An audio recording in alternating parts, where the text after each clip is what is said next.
কোৱা তুমি কোনটো কথা কংস সঁচাকে ফিটিং হোৱা নাই নেকি হে যিজনী ছোৱালীয়ে কৈছে চেহাৰাডাল একেবাৰে নিমিলিছে অ ক্ষীণ শকত তেনেহলে মাতটো ক্ষীণ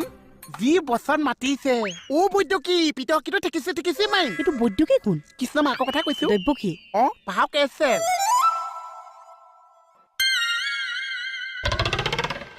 হেই তোমাৰ মানুহখিনিৰ লগত কেনেকুৱা হেই মোৰ নিজৰ ঘৰ নিচিনা অ মই কৈছো মোক ভাত খাবলৈ মাতিছে তেনেহলে কথা পাতা তুমি ভাত খাবলৈ যাবা এই মই কংস ভাও কৰিম তুমি কংস কৈছা অ বা দুষ্টি তুমি কংস ভাৱে নকৰিছা পোৱা হাত চাপৰি আহি গৈছা তুমি কংস খোৱাছা এই কুকুৰ তোৰ লগত অটকেইটা চিন কৰিলো তই এবাৰমান কলি নে যে ভাওনাখনত কংস পোষ্টটো খালী আছে হা কংস কৰিব লগা হলে মই কৰিম আপুনি কৰিব মই প্ৰথম চিনটোতে গম পালো কংস নাই বুলি তো কংস মই কৰিম তুমি কৰিবা অ কংস কোনে কৰিব আপুনি কৰিব ৰাইজক ক'ব লগা হলে কোনে ক'ব এচাই চাই ক'ব কংস কোনে কৰিব আপুনি কৰিব